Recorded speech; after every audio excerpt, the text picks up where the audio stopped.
Hi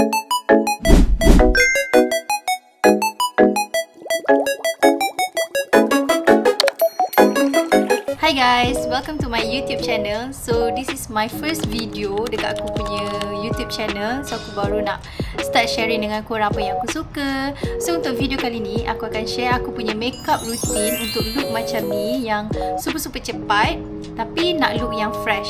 So make sure untuk tengok video ni sampai habis dan jangan lupa subscribe.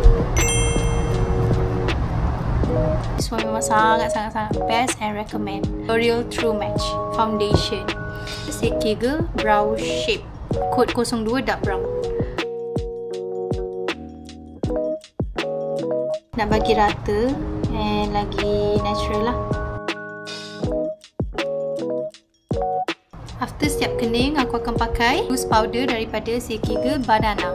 Masa aku awal-awal beli kan, dia ada bau banana. Yelah kan, kenalah dengan nama dia. Nama dia pun banana. Now kita nak apply blusher daripada C-Code. Ni aku apply daripada atas ke bawah. Atas ke bawah. Yang ni pun jangan banyak-banyak. Kenapa aku rasa macam blush ni macam apa? Okay, aku nak try daripada Maybelline. Warna dia macam ni. Sangat cantik. Base dia yang ni. Warna ni. Ya, belakang sini. Dan done. And lastly, aku akan pakai yang glitter ni sikit.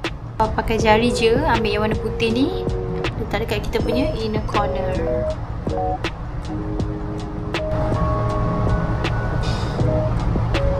Bagus weh. Walaupun bulu mata aku ni pendek, tapi dia boleh. Dia terus naik. Aku dah siap pakai mascara. So kita nak pergi ke highlighter. Highlighter aku guna Catrice. So aku akan apply kat sini, kat sini. Okay. Last kali kita akan pakai lip matte. Lip matte aku guna daripada Kekasih.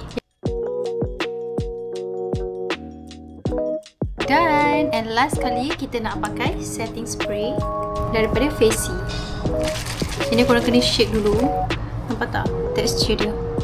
Dia ada sparkle macam tu.